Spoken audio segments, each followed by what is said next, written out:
Les apôtres sont ceux qui se trouvent au sommet du monde, collectivement connus sous le nom des 12 super-êtres. L'histoire raconte que chacun des apôtres, vêtu d'un manteau bleu avec une capuche profonde, était incroyablement fort. Certains pourraient contrôler une eau d'un volume comparable à celui des océans. D'autres s'opposaient à des empires humains entiers. De plus, ils pourraient créer de nouveaux mondes à partir de leur chair et de leur sang, les berçant dans leurs bras comme des bébés. Parmi eux se trouve l'apôtre le plus puissant nommé Yulman, qui possède un pouvoir illimité.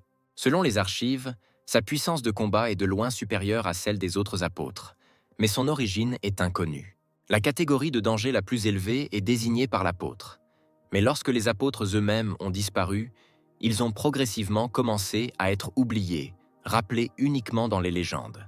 Le type aux cheveux noirs, vêtu d'un costume formel et d'une cape, éternua bruyamment. Se grattant le nez, il regarda les montagnes glacées entourées de calottes enneigées et pensa avec mécontentement que les soldats entreraient rapidement dans ce froid et combattraient ce petit dragon. Ice Dragon Warcraft, catégorie catastrophe, la catégorie la plus dangereuse de la classification Warcraft existante, possède un grand pouvoir destructeur. La brune regarda le dragon de glace conduire divers monstres du nord dans le champ de tonnerre. Pour protéger la sécurité nationale, l'Empire de Guam a immédiatement déployé ses troupes pour la défendre. Cette bataille va bientôt commencer. Les guerriers humains parlaient entre eux. Certains demandaient si leur détachement temporaire pouvait gagner. D'autres répondaient que seul Dieu connaissait la réponse à cette question. Finalement, le cri d'un guerrier sur la ligne de front se fit entendre, ce qui déclencha la bataille. Des hommes en armure, brandissant des épées dans une main et tenant des boucliers dans l'autre, rugirent vers l'armée de monstres dirigée par le dragon de glace. D'énormes géants ont fait tomber sur eux la puissance de leurs poings. Levant la tête et ouvrant la bouche de surprise, le chevalier regarda les oiseaux de proie se précipiter sur lui d'en haut avec un rugissement assourdissant. L'armée humaine, comme des figurines, s'envolait sous les coups des ennemis. Le dragon, étincelant de ses yeux rouges, écrasait les chevaliers à droite et à gauche avec ses ailes acérées. Le gars se tenait sur une pente élevée et, voyant l'équipe s'enfuir avec horreur, marmonna que ses soldats n'étaient pas des adversaires des monstres. Mettant pensivement son doigt sur ses lèvres, il pensa que la disparité dans la puissance de combat était trop grande et que le peuple allait probablement bientôt perdre. Soudain, comme sorti de nulle part, un inconnu aux cheveux roux est apparu dans l'arène de combat, les exhortant à ne pas paniquer. Le brun se retourna avec surprise lorsqu'il entendit une voix de fille dans les montagnes glacées. Elle a poursuivi son discours en disant que ce n'est pas parce que l'ennemi est plus fort qu'il perd. Debout au bord de la banquise, elle a lancé un jet de feu directement de sa paume vers le haut. Si elle recule maintenant, alors tout se terminera définitivement par un échec. Baissant la main, la jeune fille dirigea le feu directement vers le dragon de glace. Cet inconnu à l'air frêle s'appelait Sierra Charlotte, l'un des 4 grands mages de l'Empire de Guam, connu sous le nom de sorcière du feu, fut nommé pour diriger cette armée. Les gens se sont réjouis, s'exclamant joyeusement que maintenant, grâce à Miss Sierra, ils avaient une chance de gagner. Pointant sa main vers les monstres, Charlotte donna bruyamment l'ordre d'attaquer. Avec leur esprit combatif élevé, les chevaliers se précipitèrent à l'offensive avec une vigueur renouvelée. Une tempête de neige, immédiatement après le ruisseau enflammé, a recouvert le dragon d'une énorme flèche, et lorsque la neige s'est calmée, les yeux du prédateur se sont rétrécis dangereusement. Le dragon, battant des ailes, rugit et se leva. Les gens se retournèrent sous le choc, et Sierra, qui l'attaqua avec une attaque magique, explosion de feu, ne pouvait pas croire qu'il bougeait toujours. L'animal a sorti une grosse boule de glace de sa bouche, de sorte que dans la seconde suivante, ils crachèrent de la glace et de la neige sur l'armée humaine, qui enterrait les guerriers vivants en eux-mêmes, les tuant sur le coup. Le dragon battit des ailes, et les figures de glace se brisèrent en plusieurs morceaux dans les airs. La sorcière du feu, serrant les dents, assistait impuissante à la mort de son armée. Incapable de le supporter, elle a couru et a sauté directement dans le vif du sujet. Levant une épée de feu au-dessus d'elle, Sierra cria qu'elle, étant une magicienne de l'Empire de Guam, ne permettrait pas au dragon de gagner. Le monstre se tourna vers le son, les yeux brillants de rage. L'épée de la jeune fille atterrit avec un bruit sourd sur la queue glacée du dragon.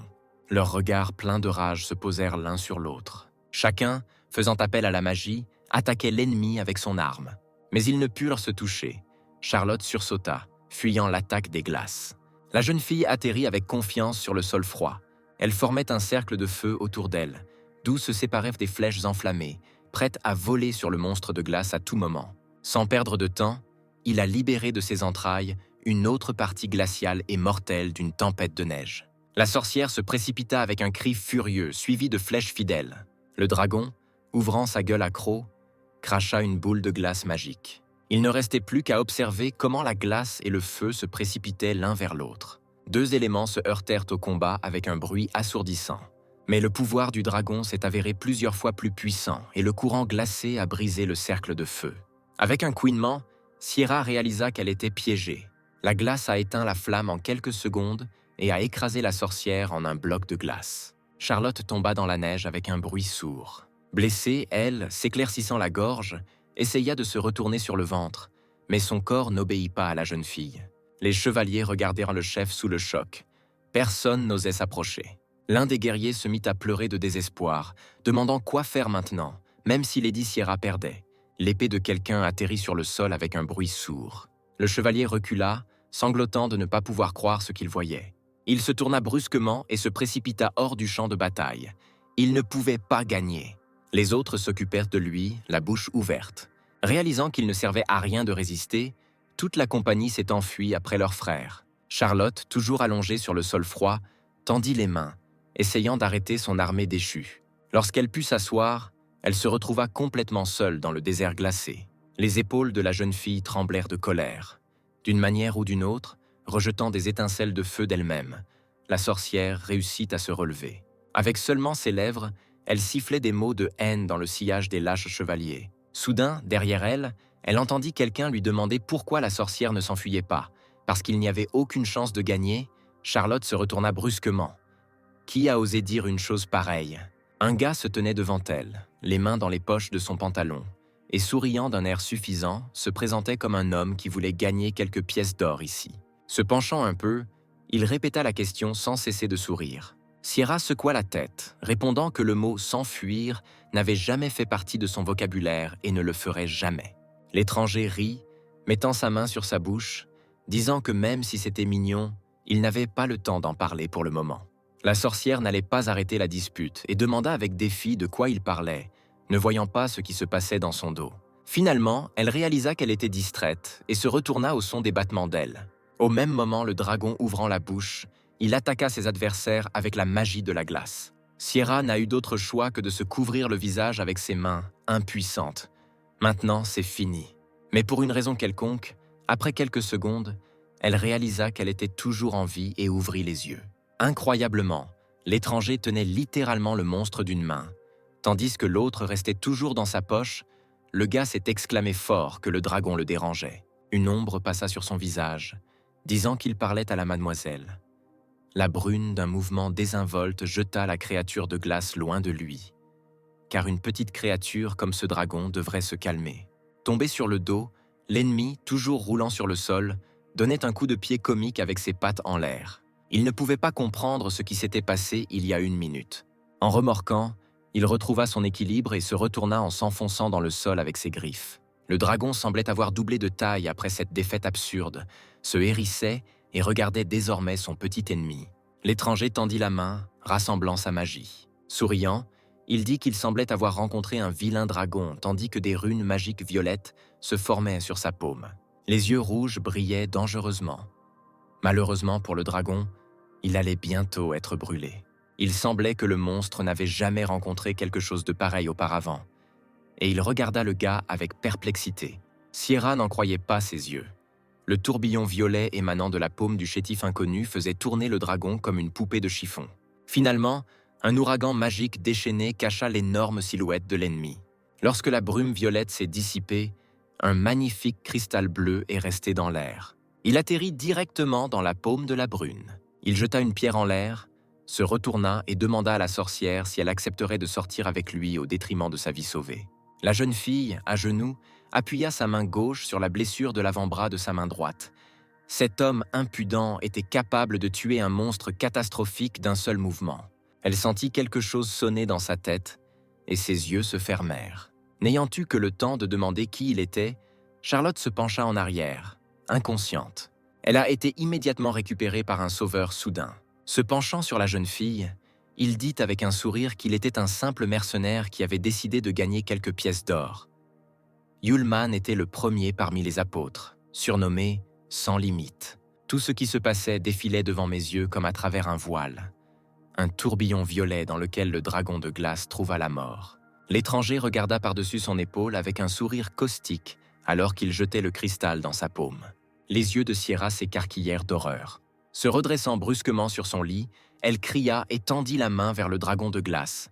Elle devait l'attraper et le tuer. Mais soudain, la jeune fille se rendit compte. Ses mains ne sentaient pas la neige, mais des couvertures moelleuses. Où a-t-elle fini? La voix du magicien en chef de l'empire de Guamaces, le directeur aux cheveux gris de l'Académie royale, se fit entendre. Il leva les yeux du livre qu'il lisait et demanda à la sorcière comment elle se sentait, car elle dormait depuis longtemps, plusieurs jours. Sierra, serrant la couverture, demanda au réalisateur avec un cri désespéré ce qui était arrivé au dragon de glace. Le vieil homme ferma le livre, répondant que le dragon avait été détruit et que Charlotte elle-même devait s'allonger, se reposer et ne s'inquiéter de rien. Les verres de ses lunettes scintillèrent, tandis que l'homme regardait attentivement Sierra et lui demandait ce qui s'était finalement passé et comment le monstre était mort. Se mordant la lèvre, Charlotte essaya frénétiquement de se souvenir d'au moins quelque chose. Mais elle n'y parvint pas. Un cesse gloussa dans sa barbe. C'est comme ça. Il apporta à la jeune fille un objet qui ressemblait à une petite lampe de la taille d'un doigt, avec une lumière violette allumée, et lui demanda de regarder de plus près. Charlotte a regardé la flamme sous le choc. Le magicien a déclaré que lorsqu'il est arrivé sur le champ de bataille, le feu était à côté de la sorcière. Même lorsque Sierra n'a pas repris ses esprits, il n'a pas disparu. Hellfire est une flamme que les gens ne pourront jamais manipuler à moins qu'elle ne le soit. La sorcière serra les dents avec colère et termina le discours du réalisateur, si ce n'est pas un apôtre. L'homme, palpant les mèches de sa longue barbe, a déclaré que les apôtres avaient disparu depuis longtemps. Mais depuis que le feu de l'enfer est apparu dans cette bataille, cela signifie clairement qu'ils ne savent pas quelque chose. Assès posa le livre sur la table avant de quitter la pièce. Finalement, il dit à la sorcière, assise en silence, qu'elle avait fait du bon travail et qu'elle devrait se reposer. Alors il partit pour ne pas la déranger. Le vieil homme, sans se retourner, dit qu'en plus, l'Empire prétendrait que c'était l'escouade de Charlotte qui avait vaincu le dragon de glace. Puis il s'est finalement retourné et a souri, consolant Sierra abattue. En fin de compte, tout ce qui concerne les apôtres provoquera beaucoup de panique inutile. La jeune fille devrait donc simplement accepter tous les honneurs et louanges. Elle, serrant la couverture de toutes ses forces, murmura à la pièce désormais vide qu'elle ferait cela. Les gens, rassemblés devant les murs de l'académie, ont accueilli Sierra avec enthousiasme et l'ont remercié pour sa victoire. Pendant ce temps, dans la taverne de la ville, l'un des détachements militaires s'est réuni pour un festin. Yulman était assis dans un coin du bar, se tenant le front avec sa paume. Il craignait qu'il y ait un tollé lorsque son identité serait révélée. Mais ensuite, le gars s'est rendu compte. Il ne verrait jamais de jolie fille qui le traiterait comme un héros, car l'apôtre est venu dans le monde des humains pour se trouver une fille. Jetant un sac rempli de choses sur son épaule, il se prépara à partir et pensa qu'il devait quitter cette ville et se cacher quelque part. Pendant ce temps, un détachement de soldats impériaux se dirigeait vers les portes de la taverne. Les larmes sont apparues dans les yeux du brun alors qu'il disait au revoir à sa taverne préférée et à la belle dame derrière le bar. Les chevaliers se sont approchés de la porte du bar et le principal guerrier, un homme blond vêtu d'un manteau rouge, a demandé à haute voix aux personnes présentes lequel d'entre eux était un mercenaire. Tout le monde dans la taverne, regardant autour d'eux, pointait simultanément du doigt Yulman, qui essayait de se cacher. Le gars s'est figé. A-t-il vraiment été découvert? Le commandant en chef a annoncé haut et fort que Yulman était désormais invité à participer au test d'entrée à l'Académie royale. Les guerriers bourdonnaient de mécontentement. C'est la meilleure académie de l'Empire de Guam. Et ce type n'est arrivé ici que récemment. Pourquoi a-t-il été invité? En réponse à l'indignation, l'homme a posé une contre-question. Toutes les personnes présentes ici ont-elles participé à la bataille contre le dragon de glace aux côtés de cet homme? Les visages des guerriers s'étirent. S'agit-il vraiment de la récente bataille contre le dragon de glace? Quelqu'un a dit dans le silence qui a suivi que seule une poignée de personnes avaient un peu survécu là-bas, et ce type en faisait partie. L'homme au manteau rouge a pointé Yulman. En plus de tout cela, le gars s'est avéré indemne dans la bataille. Il a demandé si les soldats avaient des questions. Ils se sont tus à nouveau. Yulman leva brusquement la main. Serrant le poing, Il expira et demanda s'il y avait beaucoup de belles filles dans cette académie. Le commandant en chef était confus. Il ne s'attendait visiblement pas à une telle question. Pendant ce temps, de jeunes beautés en uniforme scolaire court qui ne cachaient pas leurs cuisses dans des bas hauts étudiaient à l'académie. La poitrine élastique se soulevait au rythme de la respiration des filles. Oui, l'Académie royale de l'Empire de Guam pouvait se vanter de ses étudiants triés sur le volet. Yulman était au véritable paradis. Assess se tenait sur le balcon avec le commandant en chef qui a demandé au directeur pourquoi il avait décidé de former un mercenaire incompétent. Le vieil homme, plissant les yeux avec bonhomie, répondit qu'il fallait donner aux jeunes la possibilité de faire leurs preuves. Le magicien regarda le jeune homme tourné comme une toupie, regardant les jolies filles, et continua en disant que ces personnes pouvaient avoir des talents inattendus. Yulman ne remarqua rien autour, regardant autour des jupes courtes avec un regard affectueux.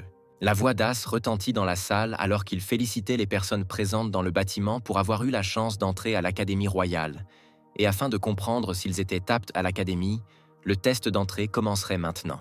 L'homme a ajouté qu'il espérait que les candidats feraient tout ce qui est en leur pouvoir pour réussir et survivre. Et à ce moment-là, divers pentagrammes peints en rouge ont commencé à apparaître sur le sol. Les personnes présentes se mirent à parler avec inquiétude. Que voulait-il dire? Comment survivre?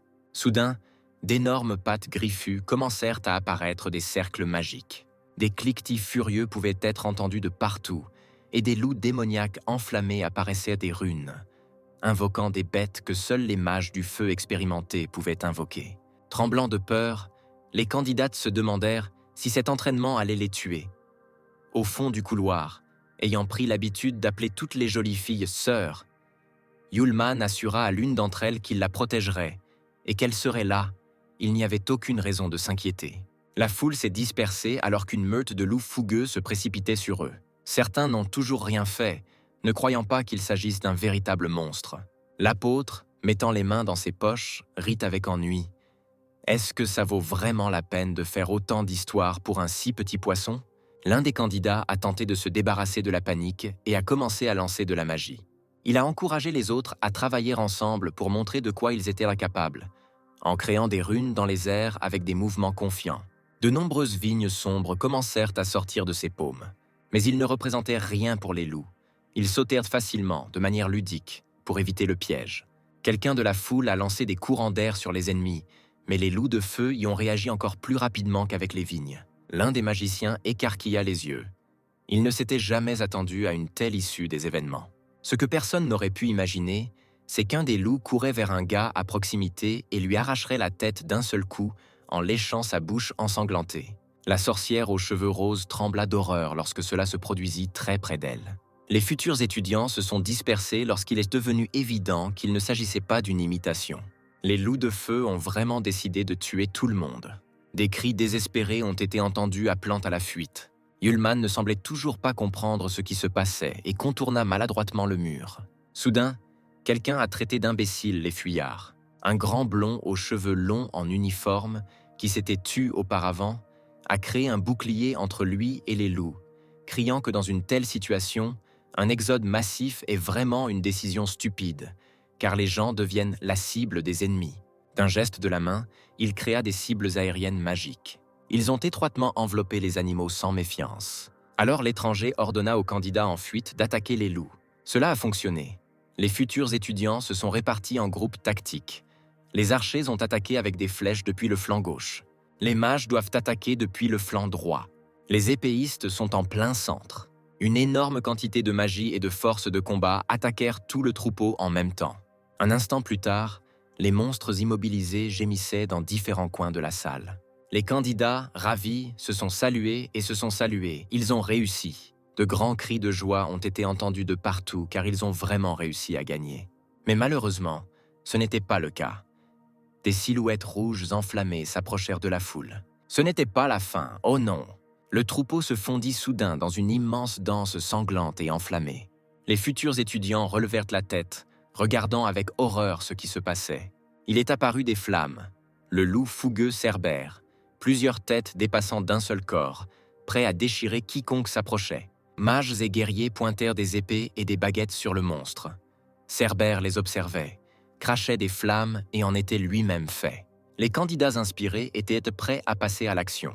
La blonde remarqua qu'il s'agissait en réalité d'une académie royale, puisqu'ils utilisaient un monstre très dangereux pour un test. Le monstre, grognant, lâcha des boules de feu directement depuis son corps vers la foule. Les candidats réfléchissaient frénétiquement à la manière de se protéger des tirs volants.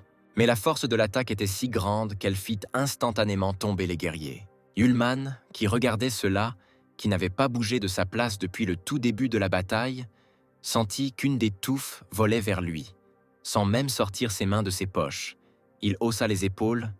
Une attaque si faible, ça ne vaut même pas la peine d'y prêter attention. Mais le reste a fait tellement de bruit à cause de ça. Soudain, il vit l'ombre au-dessus de lui, du sein féminin de quelqu'un d'autre. Ullman releva la tête, rougissant profondément. L'étranger courut droit sur lui, le repoussant de l'attaque brûlante. Toujours rouge comme un homard, le type regardait avec révérence l'inconnu allongé sur lui. Les cheveux blancs attachés avec un arc et les yeux immenses d'une jeune fille qui a examiné le rescapé, s'est mise à genoux, lui disant de faire attention, car il a failli être touché. La fille s'est penchée sur lui et lui a demandé si tout allait bien. Ullman ne pouvait qu'ouvrir et fermer la bouche. Il y a eu une autre explosion, inondant le couple d'éclats de verre et de murs. La jeune fille, se levant, s'éloigna de Ullman, mais se retourna et lui souhaita d'être plus prudent la prochaine fois. Le gars découragé s'assit sur la marche et regarda l'étranger fragile se rapprocher de Cerbère, disant que le reste devrait lui être laissé. L'apôtre rougit encore. Elle était vraiment inquiète pour lui. Les pensées sur la bataille sont passées au second plan pour lui. En pressant ses paumes contre son visage, il réalisa que certaines sensations faisaient battre son cœur plus vite. Pendant ce temps, la jeune fille blonde balançait sa main et créait un boomerang de glace. Et l'instant d'après, elle le jeta sur le monstre. Des boomerangs de glace ont attaqué le chien démoniaque de tous côtés. Accroupi, l'inconnu créa un grand cercle magique. Les lianes commencèrent à ramper vers Cerbère, enveloppant leurs puissantes pattes. Le reste des guerriers se leva d'un air menaçant. Leur aide ne doit pas non plus être oubliée. La jeune fille a demandé de distraire Cerbère pendant un moment afin qu'elle puisse utiliser un sort de retenue. La foule s'est dirigée vers le chien sous différents angles, l'attaquant avec des épées, des flèches et de la magie. Le Cerbère en colère se précipita de toutes ses têtes sur ses adversaires, les jetant sur les côtés. Pendant ce temps, la sorcière sauta dans l'espace libéré pour créer un puissant sort d'attaque à partir de là. Le cercle magique était suspendu directement au-dessus de la tête de Cerbère.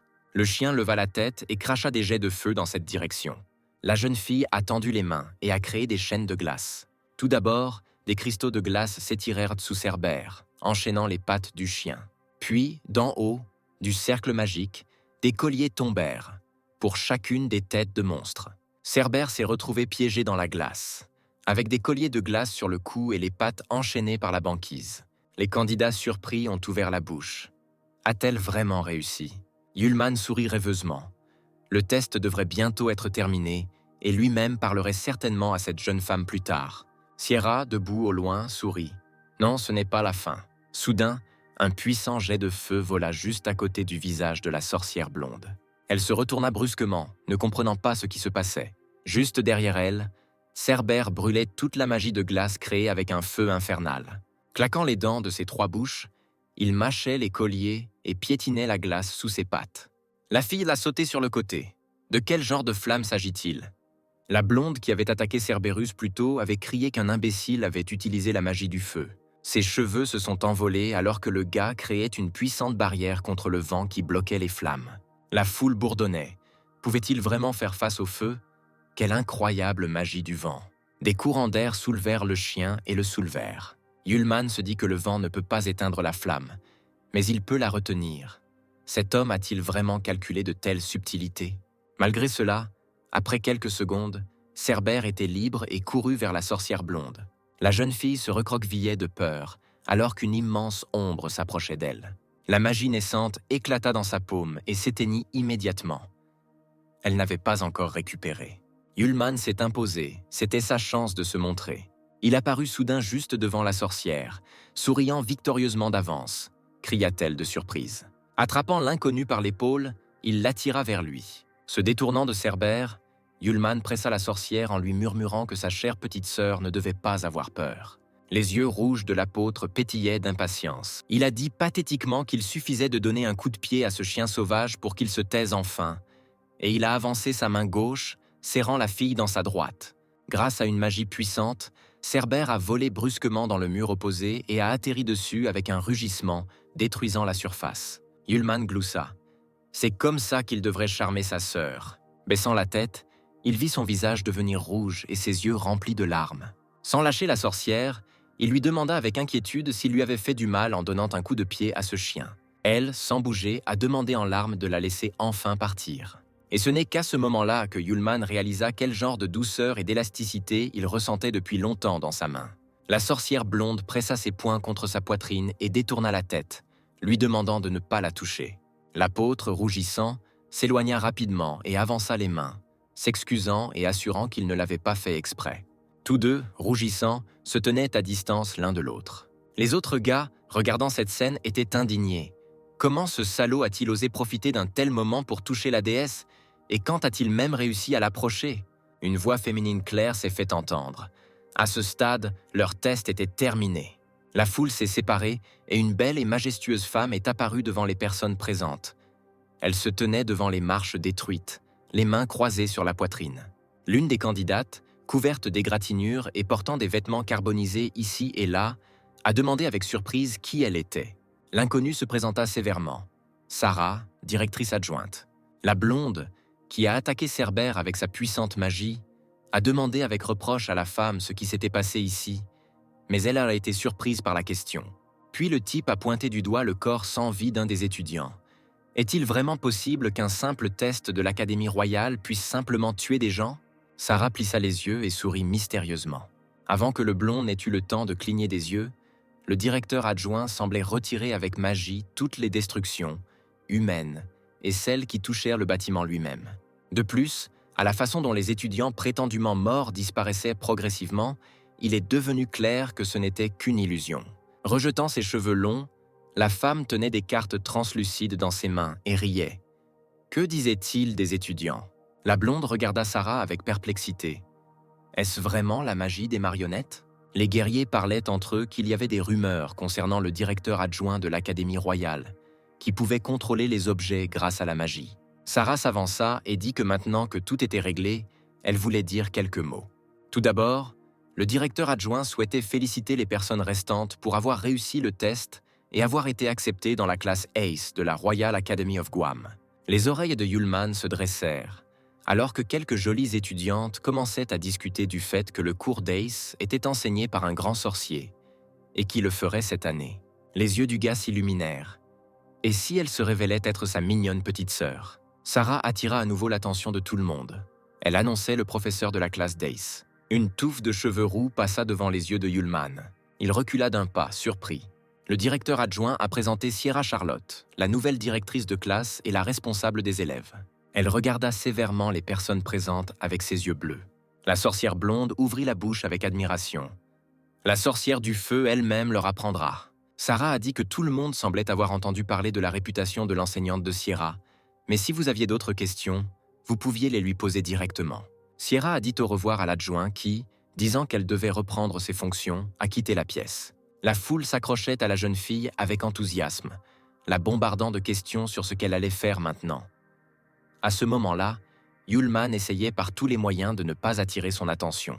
Les mains croisées sur la poitrine, Sierra était extrêmement sérieuse.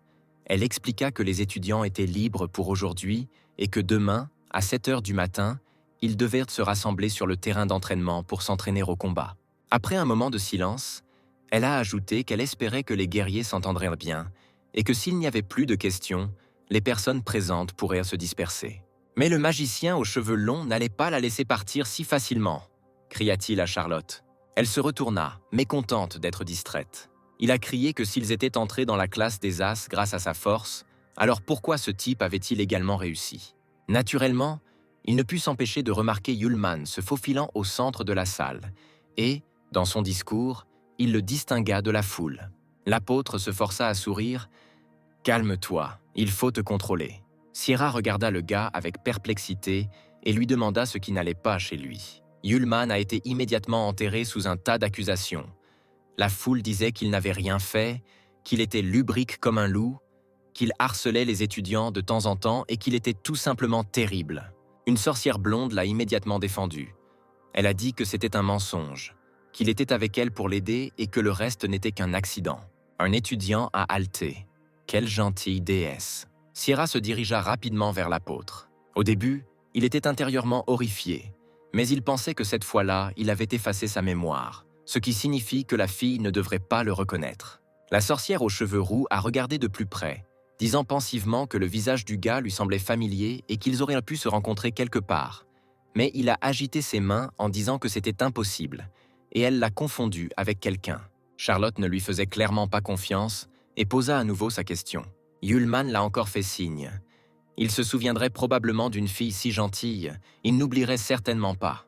Les gars de la foule ont commencé à parler avec indignation de la façon dont ce type a osé draguer la sorcière fougueuse elle-même.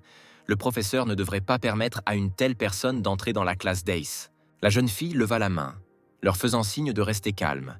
Elle ne placerait le gars dans la classe d'Ace que temporairement. Elle a dit que la fille qui l'a sauvée a expliqué que l'étudiant n'avait rien fait de mal. De plus, il était le seul à avoir osé l'aider, et s'est opposé à Cerbère. Ce courage n'est pas comme celui d'une personne ordinaire. Ullmann eut un sourire respectueux et remercia le professeur Sierra pour un tel compliment. Charlotte a lancé un défi à la foule.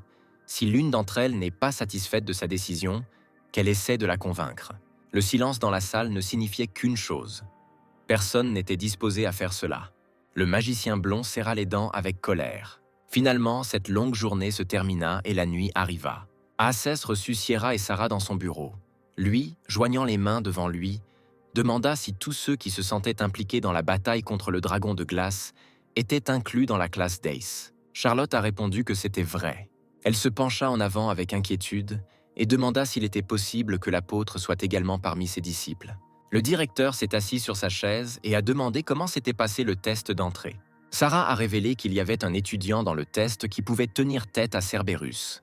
Elle fronça les sourcils et continua à dire qu'il n'avait vraiment pas vu le moment où il était juste en face du chien, car la seconde suivante, Cerbère s'envolait si loin, comme si son corps était incontrôlable.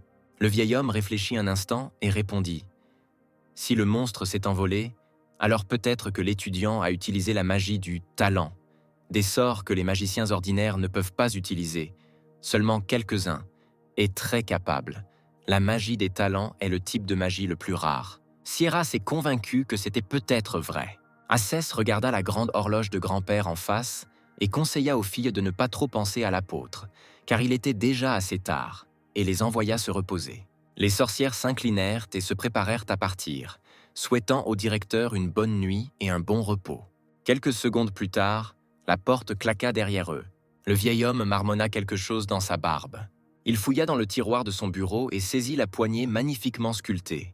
Dans la boîte se trouvait une lampe dans laquelle brillait une flamme violette, infernale. Prenant le pot à la main, le directeur regarda la lumière et son grand soupir résonna dans tout le bureau. Ullmann, vêtu d'un uniforme de l'académie, errait tristement dans la cour, se plaignant de devoir se lever si tôt. Il bâilla doucement. Il voulait vraiment dormir. Mais le rêve disparut immédiatement dès qu'il remarqua le dessus blond de la tête de la sorcière qu'il avait sauvée. Des étincelles dansaient dans les yeux.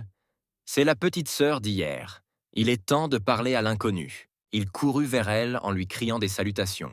Il rougit soudainement profondément alors qu'il se rapprochait.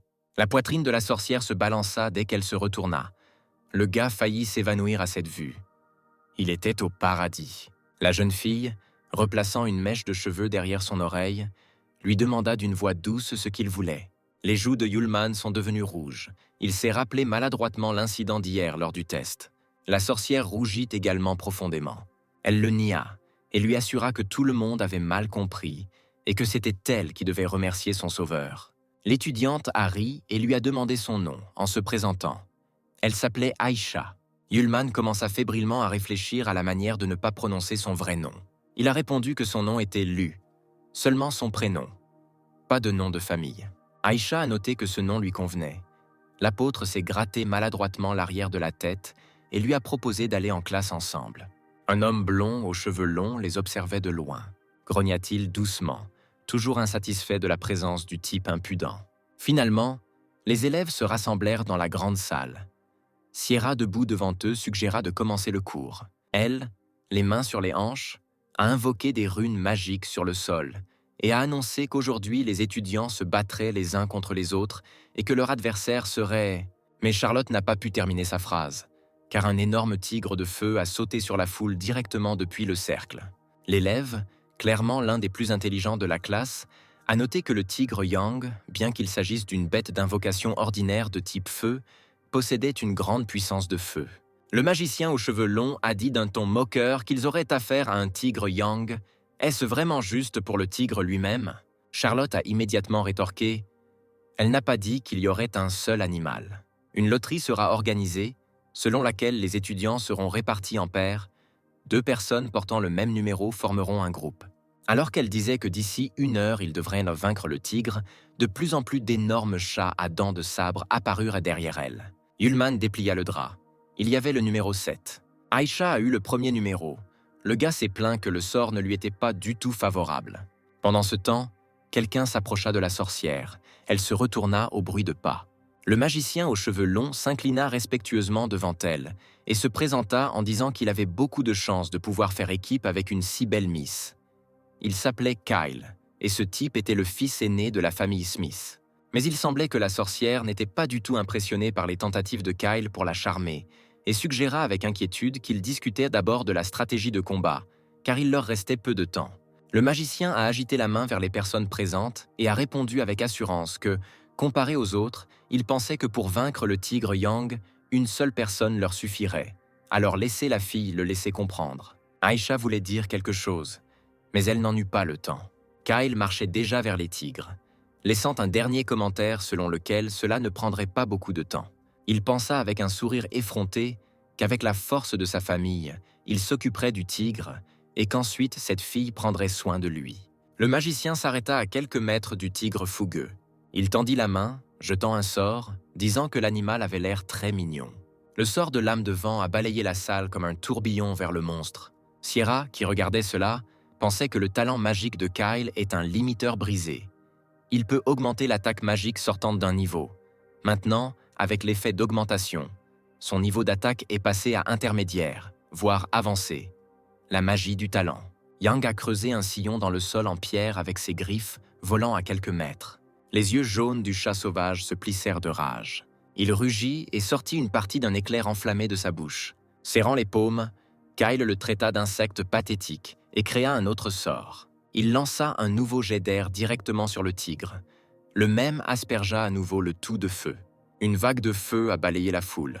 Le vent souleva les jupes des élèves et ils commencèrent à les couvrir de leurs mains en criant.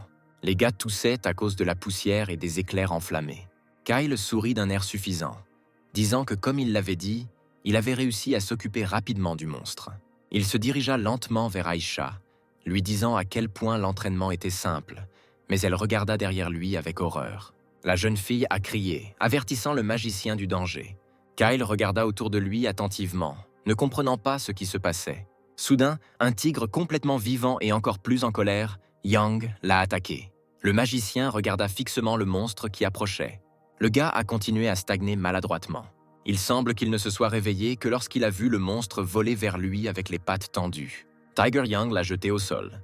En planant au-dessus de Kyle, l'animal a libéré un jet de feu mortel de sa bouche. Un étudiant de la foule se tourna vers Sierra avec inquiétude. Le tigre détruirait le magicien sur le champ. Mais elle ne réagit même pas, mais continua, fronçant les sourcils, à regarder la bataille. La salle entière était remplie d'un feu qui faisait rage, et pendant un instant, les silhouettes des combattants disparurent de la vue. Soudain, le tigre recula sous le choc. Et puis, il est revenu, projeté par le flux d'air. Kyle, dont les seuls vêtements étaient abîmés, se tenait debout avec un sourire victorieux, les mains dans les poches. Il n'allait pas mourir ici.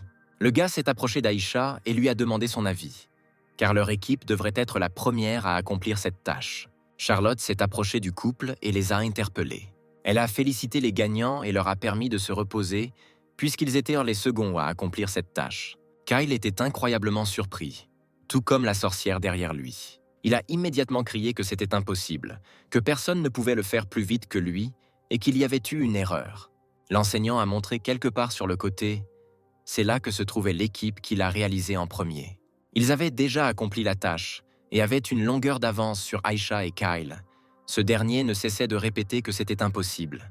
Lorsque la foule enthousiaste s'est séparée, ils ont vu un spectacle incroyable. Le tigre de feu, comme un chat domestique, était allongé sur le dos, se retournant et se retournant de façon amusante, et Lou et son partenaire lui caressèrent le ventre et l'appelaient mignon.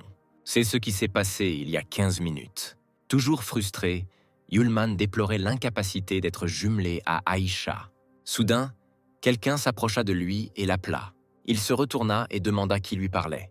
Une étudiante à l'allure militante se tenait devant lui, tenant une hache dans ses mains comme si elle ne pesait rien, et disait hardiment que maintenant ils étaient dans le même groupe et que le gars pouvait l'appeler Arya. Mais Yulman ne prêta pas attention à elle, mais continua de soupirer langoureusement après Aisha. Cela a mis la jeune fille très en colère et le reste des étudiants se moquaient maintenant du couple. Sifflant offensé, Arya balança son arme de toutes ses forces et chargea directement Lu pour attirer son attention. Mais il ne semblait rien remarquer autour de lui. Finalement, il soupira lourdement. Puis il arrêta la hache qui volait sur lui avec 2 doigts. Toujours en regardant le morceau de papier, l'apôtre a assuré qu'il avait tout entendu. Le visage d'Arya s'assombrit. Ce type, elle, jetant facilement l'arme sur son dos, dit d'un ton moqueur qu'elle avait entendu dire que Lou était un pervers, ce qui lui fit crier son indignation. En se retournant, la jeune fille a finalement déclaré qu'elle seule pouvait faire face au tigre Yang et que son partenaire ne devrait pas causer de problème. Il regarda pensivement Arya, armée d'une arme, se diriger vers le tigre. Pourrait-elle vraiment le gérer seule? L'élève a crié et a sauté directement sur l'animal. Puis elle abaissa la hache avec fracas, mais pas entièrement avec succès. Tiger Yang a sauté de côté. Il rugit, sa bouche pleine de crocs s'ouvrant. Une ombre tomba sur le visage de la jeune fille. Ses sourcils se rencontrèrent sur l'arête de son nez. Elle déplaça son poids sur sa jambe droite, tenant fermement la base de la hache dans ses mains. Puis elle se jeta brusquement avec son pied directement sur la tête du tigre. Mais avec cela, Arya s'est jetée dans un piège, une vigne enflammée fermée sur sa cheville, la queue d'un tigre. Après quelques secondes, l'animal projeta l'élève loin en arrière avec sa queue. Sa hache, comme un boomerang, tourna dans les airs plusieurs fois. Et un peu plus tard, elle atterrit avec un rugissement, heurtant le sol en marbre, y faisant un trou. Se regroupant, Arya se retrouva à genoux, l'arme tombant juste à côté d'elle. L'instant d'après, le tigre accéléra et bondit d'une hauteur directement sur la jeune fille. L'étudiante, affaiblie, serrait les dents d'impuissance. Elle saisit fermement la base de la hache et la pointa vers le tigre. L'animal a mordu le socle en bois avec ses dents. Ses dents étaient dangereusement proches de la main d'Arya. La jeune fille ferma étroitement les yeux, s'abandonnant au hasard, si seulement elle était au moins un peu plus forte. À ce moment-là, alors que le tigre Yang avait déjà commencé à s'abattre sur l'étudiant, la voix de Yulman se fit entendre, se tournant vers le chat sauvage, lui demandant pourquoi elle était cruelle envers sa petite sœur. Les yeux du gars brillaient dangereusement, comme s'il était fou. Il marmonna quelque chose à propos d'un petit chaton. Soudain, le tigre relâcha son emprise, et même d'une manière ou d'une autre, fut surpris. Comme d'habitude, Yulman, les mains dans les poches, se balança sur la pointe des pieds et dit que l'affaire du tigre était réglée. Arya, ouvrant un œil, le regarda avec perplexité. Et puis elle découvrit qu'en face d'elle se trouvait non plus un féroce tigre cracheur de feu, mais un chat affectueux et joueur. Elle pointa un doigt choqué vers le monstre surpris et demanda hystériquement ce qui lui était arrivé. Sierra, debout à proximité, a noté que le moyen le plus difficile de vaincre un monstre est de l'apprivoiser. Aisha s'est exclamée avec enthousiasme, en frappant dans ses mains, que c'était la première fois qu'elle voyait une personne faire quelque chose comme ça. Les yeux de Kyle se plissèrent. Il pensa que c'était une sorte d'absurdité. Il était sérieusement en colère. Non seulement ils se battaient, mais ces deux-là ont juste eu la chance de rencontrer un animal inoffensif. Pendant ce temps, Yulman et Arya étaient accroupis à côté du tigre apprivoisé et lui grattèrent le ventre. Le magicien aux cheveux longs s'est approché de Lu et a dit à haute voix qu'il était vraiment jaloux de lui. Arya leva les yeux vers le gars. Il demanda avec un sourire ironique pourquoi Lu avait eu autant de chance, car il avait rencontré un tigre inoffensif. Le partenaire de l'apôtre se leva brusquement, attaquant Kyle avec des accusations.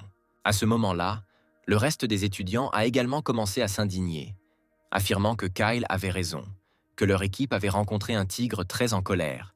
Certains avaient même été blessés pendant la bataille. Yulman a souri et a dit que tout dépendait de sa magie. dans la magie appelée « apprivoiser la bête ». En entendant cela, Charlotte écarquilla les yeux, fixant le gars. Kyle roula des yeux. Il n'avait jamais entendu parler d'un tel talent magique. Lu pourrait-il le démontrer à tout le monde pour prouver ses propos? L'apôtre sourit en réponse à cela. Le tigre couché sur le dos se releva aussitôt. Tous les tigres ayant participé au test ont commencé à tourner autour de Yulman. La foule était en effervescence. Que se passe-t-il avec ces chats de feu? L'apôtre ne répondit pas et se contenta de regarder de côté. Comme sur commande, toute la troupe s'allongea sur le sol et se courba en quelque chose comme un arc devant Yulman. Lui, souriant jusqu'aux oreilles, a cité le dicton « Si vous le voyez, vous ne le croirez pas, mais si vous ne l'avez pas vu, cela ne veut pas dire que cela n'existe pas. » En entendant cela, Kyle était submergé par la colère de la défaite et ne comprenait pas ce qui se passait. Aïcha semblait sans voix face à ce qu'elle a vu. Arya ne pouvait aussi qu'ouvrir et fermer la bouche, observant silencieusement ce qui se passait. Ce pervers cachait un tel pouvoir. La foule était silencieuse. Les étudiants regardèrent Yulman de tous leurs yeux. Cette scène a été interrompue par Sierra. Elle en avait assez. Elle a créé un cercle magique de feu dans les airs. Pour aujourd'hui, l'épreuve était terminée et tous les tigres disparaissaient dans le tourbillon du cercle magique. Le professeur s'est approché de Lu et lui a demandé sévèrement quand il enregistrerait son talent magique. Le gars s'est gratté la joue et a répondu que personne ne lui avait demandé de faire ça. Charlotte a pris congé et s'est excusée auprès des étudiants car elle avait un besoin urgent de se rendre au département des affaires académiques et d'y ajouter de nouvelles informations. La jeune fille a renvoyé les étudiants et elle est allée vers la sortie. Mais l'apôtre a pensé que, heureusement pour lui, dans l'un des romans humains qu'il a lus, il y a la magie du talent, l'apprivoisement, ce qui signifie que Sierra ne doit rien soupçonner. Le soleil illuminait les cours de l'académie. Arya, Yulman et Aïcha marchèrent dans la ruelle. Arya a frappé durement le gars sur l'épaule et s'est exclamé qu'elle ne s'attendait pas à ce qu'un tel pervers ait une telle force, et qu'il était génial. L'apôtre s'est indigné de cela et a demandé de ne pas appeler-le comme ça, parce qu'il avait un nom, Loup. Aïcha rit doucement en écoutant leur dispute. Le plaisir a été interrompu par Kyle qui est apparu devant eux. Il s'est tourné sèchement vers Yulman pour dire qu'il comprenait maintenant ce qu'est un talent magique, et il n'est pas surprenant que Cerberus ne l'ait pas attaqué dès le test d'entrée. Les autres étudiants, entendant cela, se regardèrent. Cela semblait vraiment être la vérité. L'apôtre soupira. Eh bien, ça recommençait. Les guerriers ont continué à parler. Quelqu'un a dit qu'avec la capacité de contrôler la bête invoquée, ce type pouvait ordonner à Cerbère d'attaquer les autres. On lui a dit que Lu pouvait délibérément le faire afin de pouvoir toucher la déesse. L'apôtre a été étonné de voir à quel point l'imagination humaine peut être développée. Arya prit sa défense, affirmant haut et fort que cela ne pouvait pas arriver, car si Cerberus s'était attaqué aux étudiants, aurait-il pu s'en sortir dans ce cas? Cela avait du sens. Les guerriers ne savaient pas quoi répondre.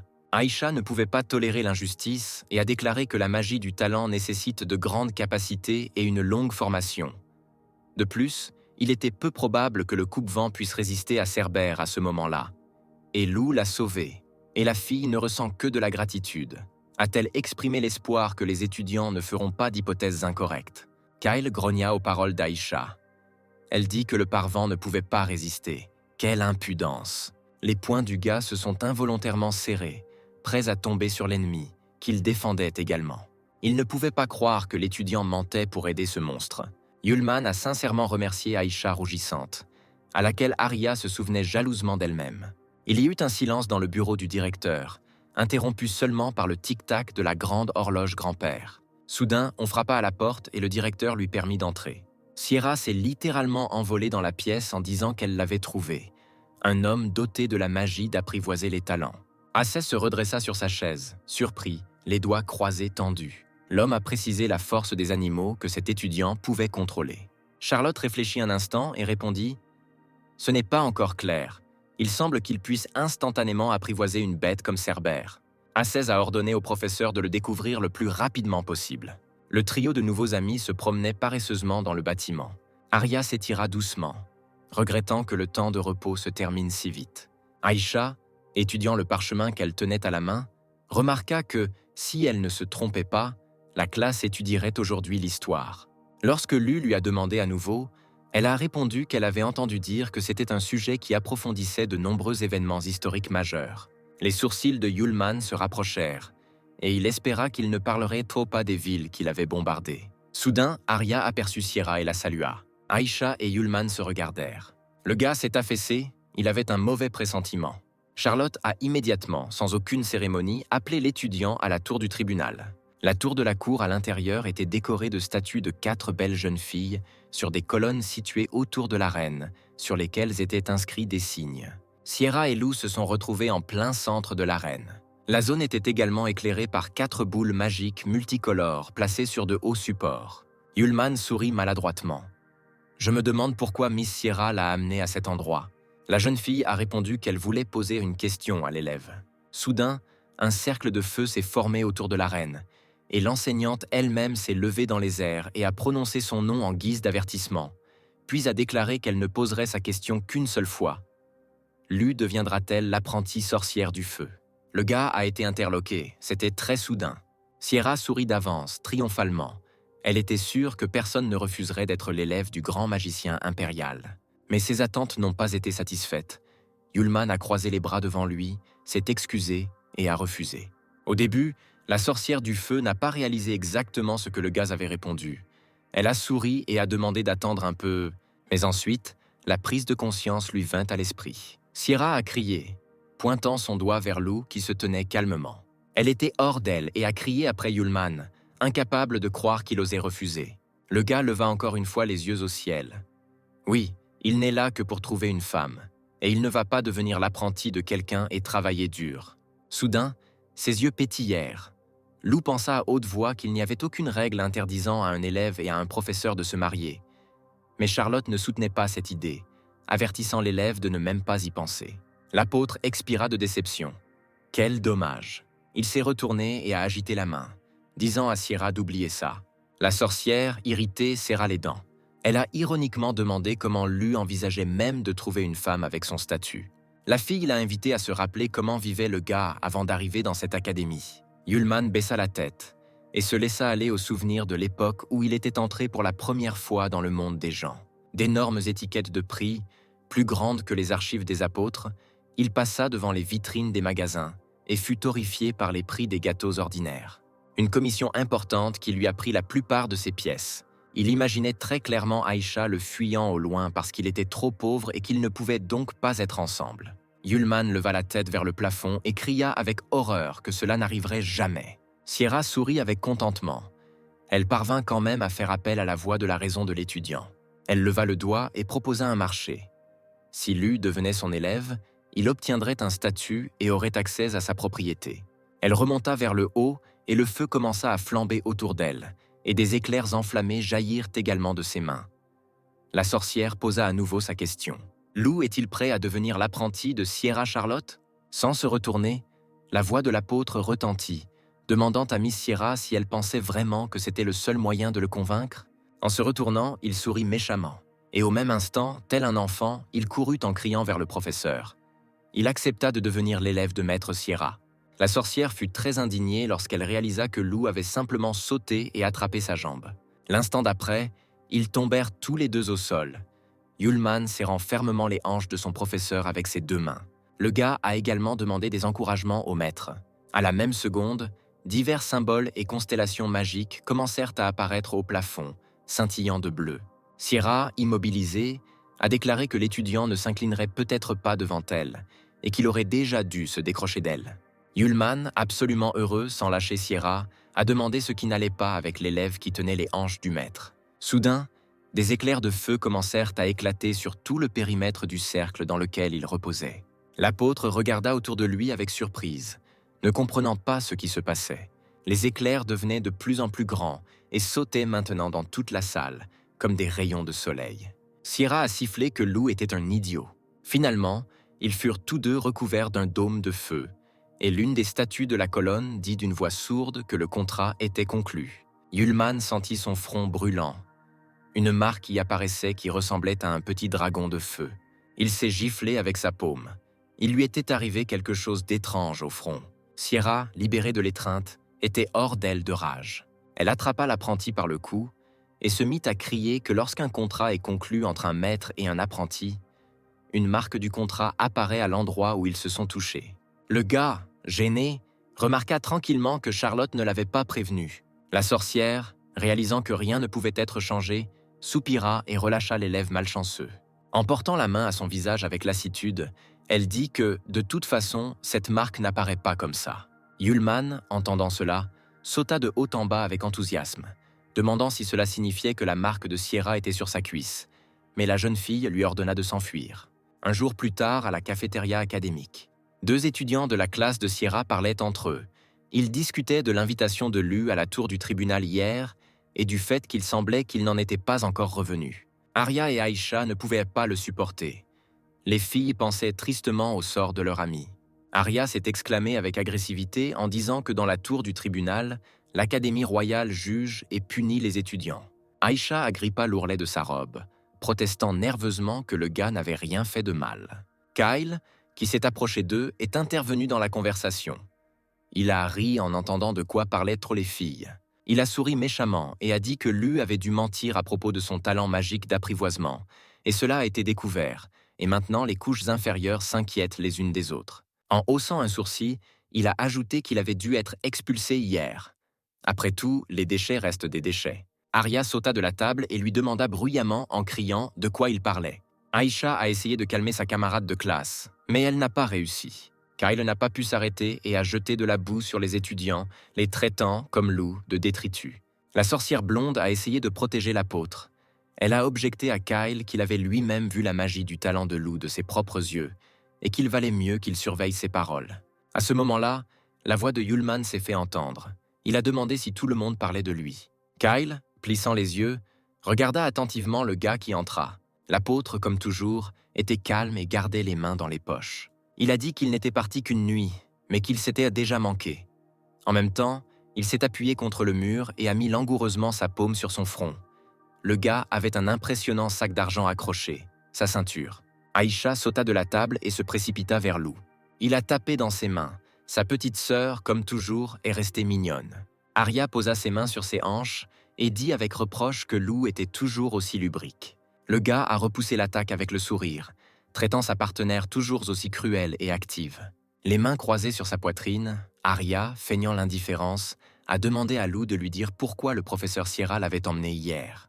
Kyle, à qui personne n'avait demandé, intervint à nouveau, demandant d'un air moqueur ce que l'élève et le professeur faisaient au là. Il supposait que Lu avait été expulsé de l'académie. Aïcha sanglotait. « Ce n'est pas vrai !» L'apôtre haussa un sourcil et regarda le délinquant.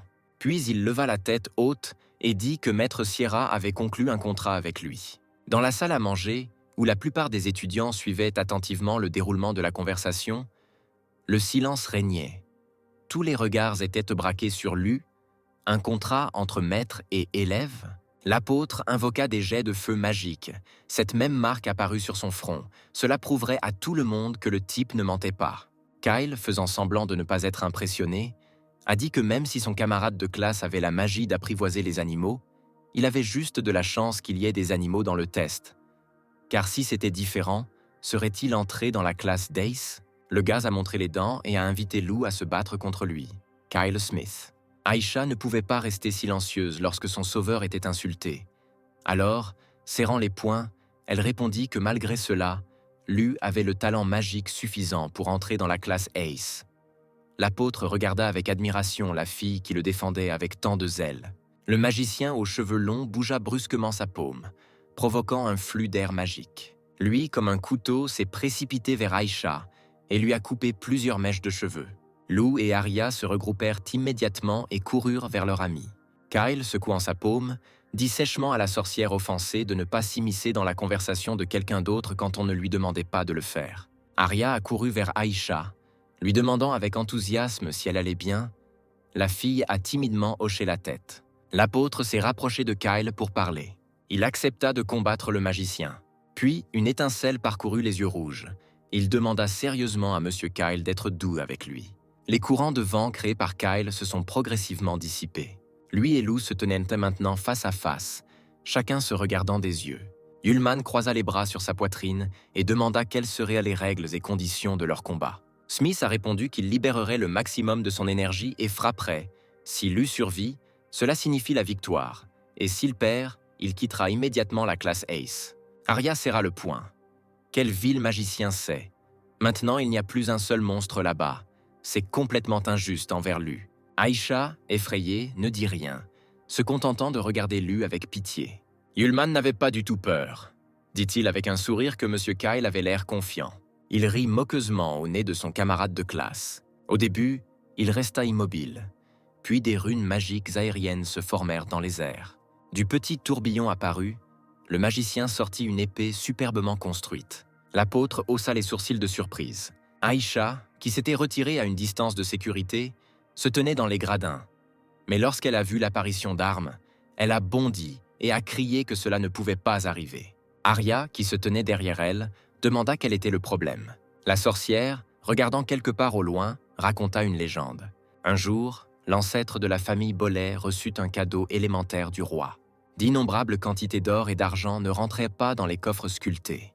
Et l'un des trésors les plus rares est une épée magique. Aïcha se demandait si elle se souvenait du nom exact de l'arme. C'était lui, ce même Excalibur célèbre et inaccessible. Yulman sourit sournoisement, disant que Kyle avait une épée intéressante. Lui, se mordant l'index, posa de nouvelles conditions. S'il perdait, il quitterait non seulement la classe, mais quitterait également l'académie. Tenant Excalibur devant lui, le blond répondit avec défi que Lou avait finalement réalisé qu'il n'avait pas sa place ici. Yulman a ignoré l'attaque, mais a proposé de récupérer son épée auprès de Kyle s'il gagnait. Le magicien se tendit en entendant une telle proposition. Non pas qu'il ne soit pas sûr de lui. Sur le podium, Arya a crié de sa manière habituelle, traitant Lou de pervers et voulant qu'il s'occupe de Kyle.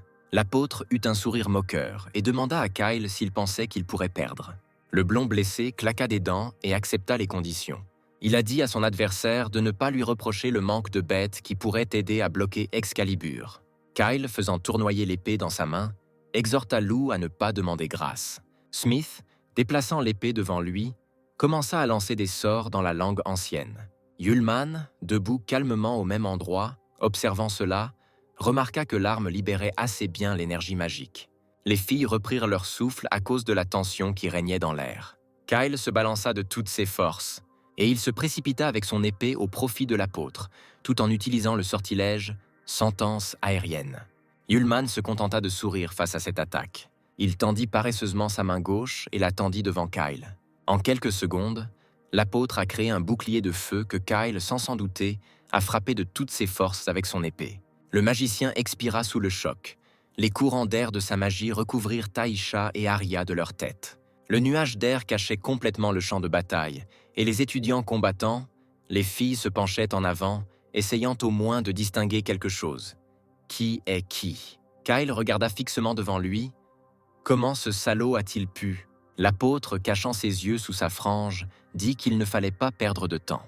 Smith regarda son adversaire, choqué. Lu, quant à lui, tenait déjà l'épée dans ses mains, caressant soigneusement la lame, disant qu'il accepterait Excalibur. Il continua d'un ton moqueur, remerciant M. Kyle pour sa générosité et son cadeau, tandis que Kyle se tenait en face de lui et serrait et desserrait furieusement ses poings. Arya et Aïcha, sautant de haut en bas avec impatience, ont demandé à Lou s'il allait bien. Yulman tourna la tête vers Kyle, rappela l'attaque contre Aïcha et exprima l'espoir que cela ne se reproduise plus. En même temps, ses yeux rouges s'illuminèrent d'un feu dangereux. Le blond semblait toujours incapable d'accepter sa défaite et regardait Lou avec de grands yeux. Yulman, voyant comment l'ennemi s'approchait à nouveau de lui, étendit brusquement sa main droite sans lâcher Excalibur de sa gauche. Un puissant coup de feu frappa la poitrine de Kyle et il fut rejeté en arrière. Le gars cracha du sang de sa bouche.